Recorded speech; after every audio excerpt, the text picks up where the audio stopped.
And it's great to see so many people trying to create bridges instead of creating walls.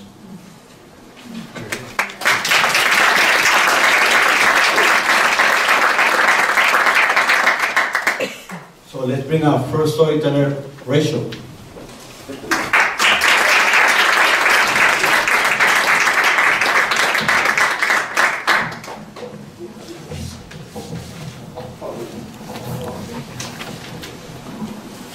So for 3 years, I worked at a children's detention shelter with unaccompanied minors. It's weird saying that, knowing what we all know now, but at that time, all I knew was that I was working with a population I was passionate about serving and helping connect them to their families in the U.S. Where I worked was a building that was about 4 stories high and housed up to about 250 children. And the floor I worked on housed about 60 children that all came from different parts of the world. There were boys 16 and 17 years old on the floor where I worked, and they came from the Punjab region of India, which is what the story will be about, and then some kids from Central America as well. And so I remember my first introduction to these boys from Punjab. They would come up to me and say, BBG, BBG, and they called me this name, BBG, and they said, would you give me toothpaste, BBG? Would you sharpen my pencil, BBG? And I asked them, what's this name? And they said, well, it's a sign of respect. And later I heard them talking on the phone, and they also were saying BBG. And I heard them, and I asked them later, well, who are you talking to? And they were like, oh, I'm talking to my grandmother. And so at that point, I was like, man, I'm 31 and I'm being called a grandmother.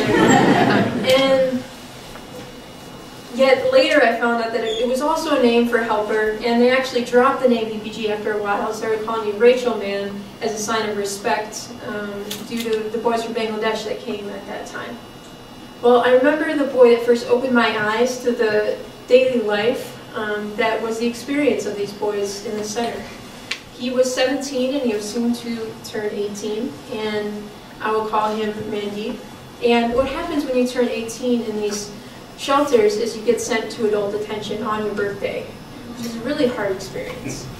And I remember the night before he was supposed to go to adult detention, because we tried really hard to get him to go to his family in New York, but the government didn't approve his case in time. So he was weeping the night before he had to go, and I just remember not knowing what to do, because how do you console someone who's going to a place as drab and lifeless as adult detention? And how do you tell them it's going to be okay if you don't know it's going to be okay? And how do you give someone hope in a situation that seems hopeless? Well, 3 months later, I got an email from my director. And what had happened was this boy was released from adult detention and was given a Greyhound ticket to go to his family in New York. But he wasn't told by them how to get to the Greyhound station. And the only place he remembered the location of was our center in the south side of Chicago. So what he did is he walked from downtown Chicago to the south side to get help from us, because that's the only place he knew about. And so our director drove him to the Greyhound station, got him a new ticket, and he was able to go to his family in New York. But I always wondered what adult detention did to him. I wondered if it broke him.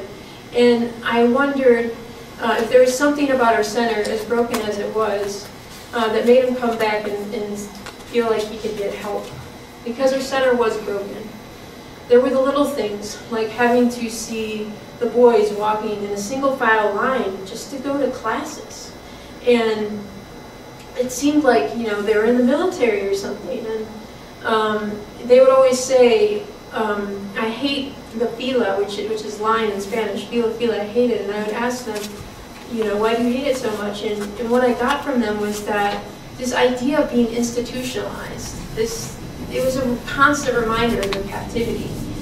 And it was also just a reminder that they couldn't be children. You know, they couldn't really play and be where they were. They had to, you know, follow the rules. And I had to reinforce those rules to keep my job. And there were the bigger things. There was hearing about boys who needed medical attention and asked for help and then had to wait weeks to get that attention.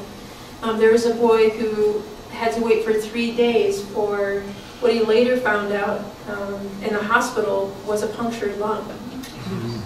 And these things kept adding up, and then there was the darker things. There was learning about a director who would discipline mischievous boys by telling them that they would be deported if they didn't shape up. And we all knew that that couldn't happen, but it was so hard explaining it to these boys who were just so terrified they would go back to the country where they were tortured. And that added psychological trauma to the trauma they already had. And so this all added up, and I wanted to do something about it.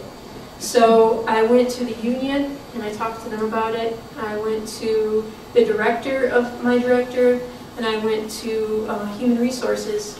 But it all seemed to end in a full stop.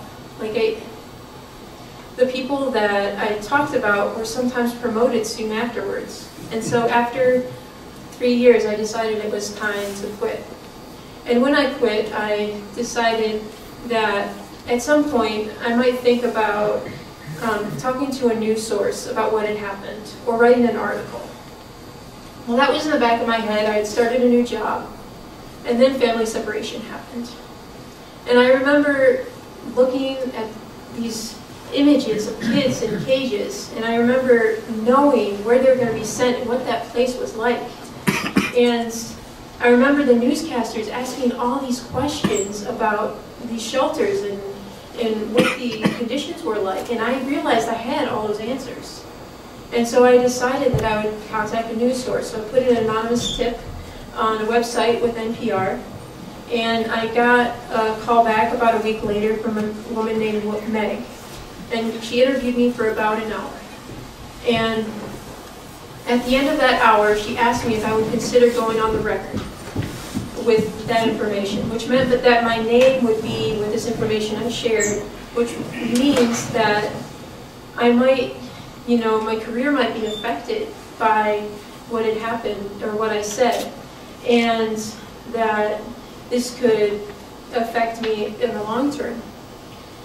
And over that weekend, I was going on a trip for work to Sacramento. And I flew into San Francisco and was driving in a rental car to Sacramento. And as I was on my way there, I made a wrong turn. I was almost at the apartment. And I turned around in a gas station. And at that gas station, I went inside to pay for gas, to get some food, and I looked to my right. And I see this boy, and he looks so familiar. And I look over at him, he reminds me of my past work. And he looks at me and he says, "Rachel, man?" And I say, "Hello, how are you doing?" And he said, "Rachel, man, thank you for helping me." And he proceeds to tell me that he's been living there, and there's this man at the gas station who gives him free food. And I wasn't sure about his situation. I wasn't sure if he was working there, or if he didn't have enough food where he was living, or if he was homeless. But it made me have this uneasy feeling and realize that at these centers, they weren't really preparing these kids for the life that they were going to live in the U.S. So it made me realize that I had to go on the record and talk to Meg, which I did that next week. Now, I heard back from Meg a couple weeks ago about whether that interview aired or not. And it actually didn't air, but she told me that she learned a lot about the unaccompanied minor shelters from our conversation, which was my goal. And at that point, I figured it didn't matter, because I had already started telling a story. And I wasn't going to stop until what I had seen and heard was told to the powers that be, because this experience had ignited a fire in my heart, a fire that was stoked by these boys, the boys that called me BBG.